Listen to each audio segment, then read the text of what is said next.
Well, it is an incredible story, a Jewish-owned cafe right here in New York City getting a major outpouring of support from the community.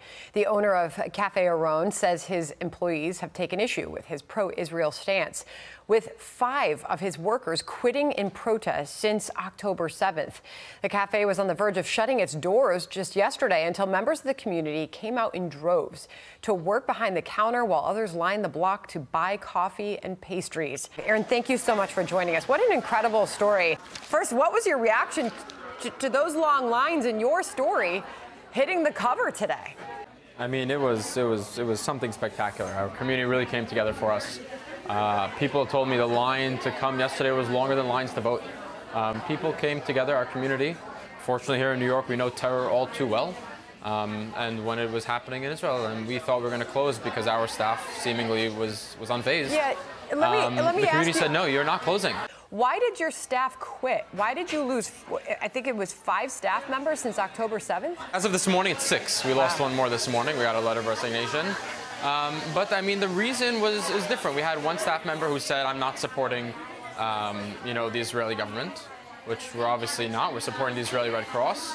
And a lot of staff members said, the big kicker for them was that we have in our window, we put posters of kidnapped Israeli citizens.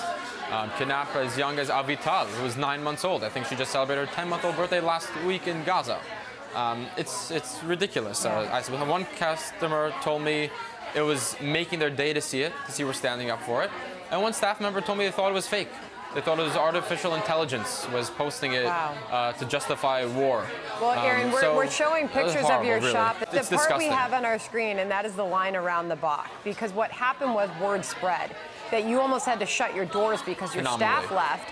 And the community showed up. I mean, we're told doctors, rabbis, they started encouraging others in the community. Oh, yeah. And we have the pictures up on the screen. It is amazing. Even today, again, you're getting lines around the block. What has that been like, that outpouring of support from the community? It's been fantastic. It's been something. There's really no words to describe it. I probably cried a dozen times in the last 24 hours. It's been a lot. It's been beautiful. I mean, one of the most exciting things for us was there's a coffee shop 3 blocks from us called Coffee Inn. The owner came here with 2 of his baristas. He looked at me in the eyes. He said, you're not closing. He said, I'm working your espresso machine. My staff is working your espresso machine. And so help you God if you try and pay us for it. We're here for you. We're here for Israel. We're here for the community. And we've had people that are lawyers come in, plastic surgeons come in, attorneys come in and say, listen, I'm an attorney. I cannot make a cappuccino, but maybe I can clean a dish. I can clean cups. I can pour wine. I can make a dish for you or something. But let me help. Let me do something. And it's just been so heartwarming. That's an incredible to really see New York story. come and support us.